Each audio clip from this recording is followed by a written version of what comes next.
Assalamualaikum warahmatullahi wabarakatuh. Perkenalkan, nama saya Taufik Al-Hakim. Kali ini saya akan menjelaskan tentang bahasa dan budaya.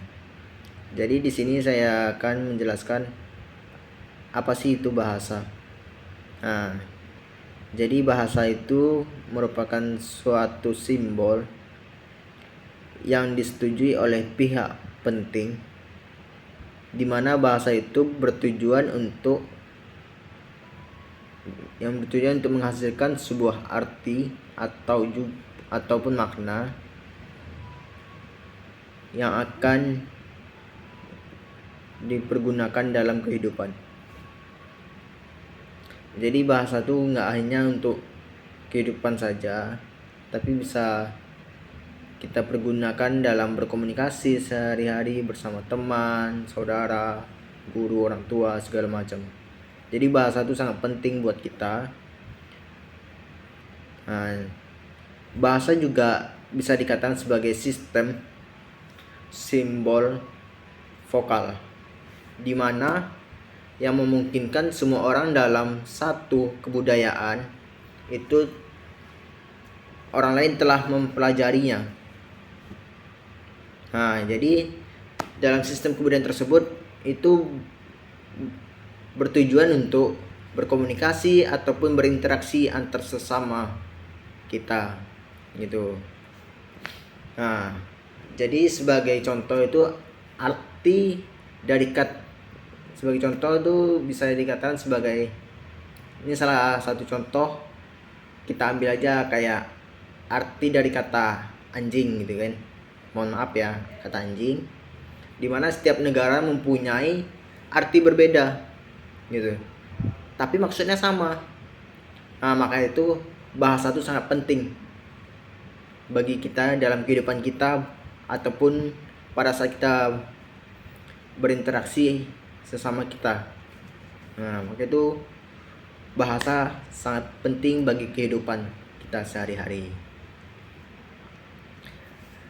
Nah, jadi bahasa pun menjelaskan bahwa ada banyak sekali penyebutan kata bahasa yang berbeda sesuai yang disepakati oleh pihak tertentu itu.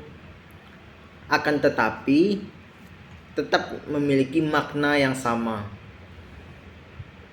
Gitu. Walaupun beda tapi maknanya tetap sama. Nah, kemudian kita akan membahas tentang aksen ataupun logat. Nah, jadi gimana ya? Aksen itu merupakan pelafalan yang bervariasi ketika orang menggunakan bahasa yang sama. Jadi setiap orang yang tinggal di tempat yang berbeda pasti punya logat ciri khas gitu kan. Nah, jadi logatnya itulah yang membedakan gitu. Kayak logat Jawa gitu kan. Logat Jawa, logat Minang itu berbeda. Nah, untuk itu logat pun sangat bisa mempengaruhi kita dalam berkomunikasi. Dengan logat orang bisa mengetahui kita berasal dari daerah mana, kebudayaan kita apa, segala macam. Orang bisa tahu dari logat kita tadi, atau bisa dikatakan aksen. Nah, kalau untuk contohnya pun, sebagai contoh, anggaplah orang Indonesia ketika berbahasa Inggris gitu kan. Nah, jadi tentu saja pelafalan bahasa Inggris orang Indonesia dengan bahasa Inggris orang yang benar-benar orang Inggrisnya, orang luar gitu kan, itu pasti berbeda gitu. Kalau orang Indonesia berbahasa Inggris, dia pasti kayak ada terbata-bata, ada kesalahan dikit aja. Nah, tapi kalau orang luar berbahasa Inggris, dia nggak perlu pelan-pelan gitu, dia cepet gitu kan. Cuman kita kurang nangkep sama apa yang dibicarakannya, walaupun kita paham gitu. Cuman cara dia berkomunikasi dengan menggunakan bahasa dia itu bisa membuat sebuah ciri khas dari orang tersebut yang membuat kita tahu dia berasalnya dari mana. Itu dia. Kemudian ada interaksi interpersonal. Jadi ketika seseorang yang berbeda budaya terlibat dalam komunikasi, pasti seseorang itu tidak akan menggunakan bahasa asli mereka.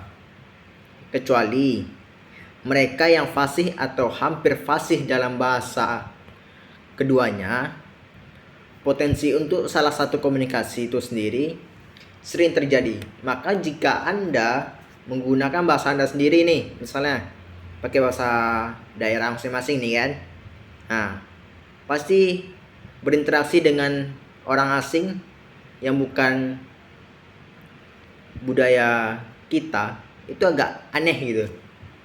Nah maka itu ada pertimbangan yang harus dimiliki agar tidak terjadi potensi kesalahan dalam komunikasi itu. Nah jadi pertimbangannya apa sih yang harus dimiliki itu dan berinteraksi?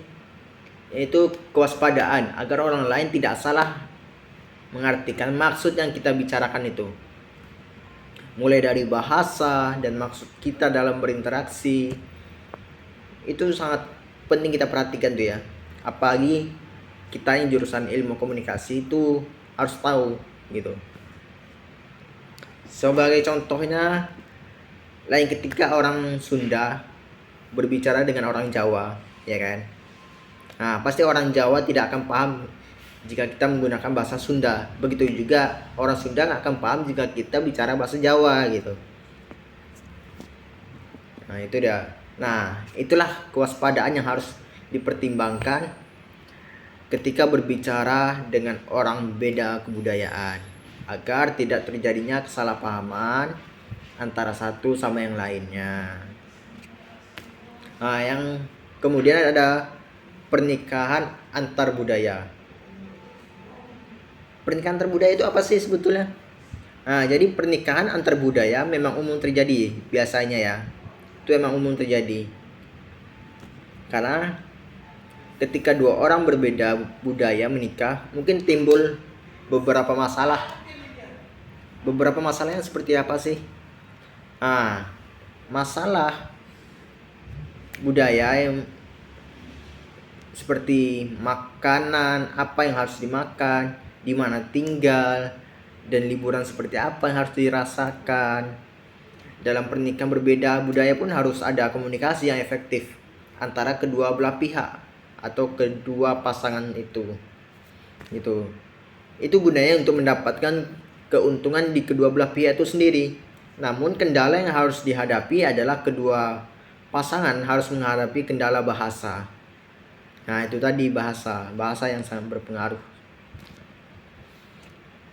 Kemudian kita akan membahas tentang masalah lainnya. Masalah lainnya itu seperti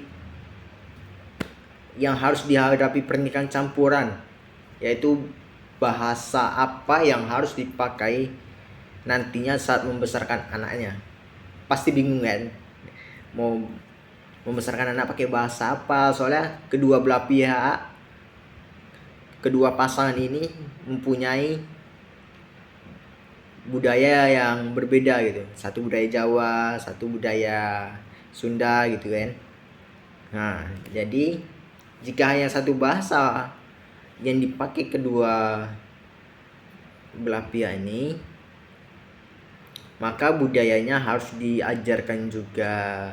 Beberapa kasus yang juga terjadi di dalam kedua pasangan saling mengajarkan bahasa asal masing-masing kepada anak mereka agar nantinya anak mereka bisa memahami kebudayaan kedua orang tuanya nih. Berbagi budaya akan lebih meningkatkan kayak perspektif dan pengetahuan kita gitu.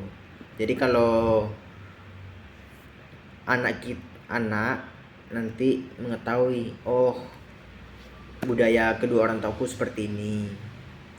Tapi tidak cukup untuk satu budaya aja yang diajarkan kepada anak, bukan. Tetapi bisa juga kedua budaya dari orang tua ini diberikan kepada anak, diajarkan, diperkenalkan kepada anak agar anak itu tahu budayanya seperti apa aja gitu. Baiklah, sekian dari hasil penjelasan dari saya. Lebih dan kurang saya mohon maaf. Wabillahi taufiq wal hidayah. Wassalamualaikum warahmatullahi wabarakatuh.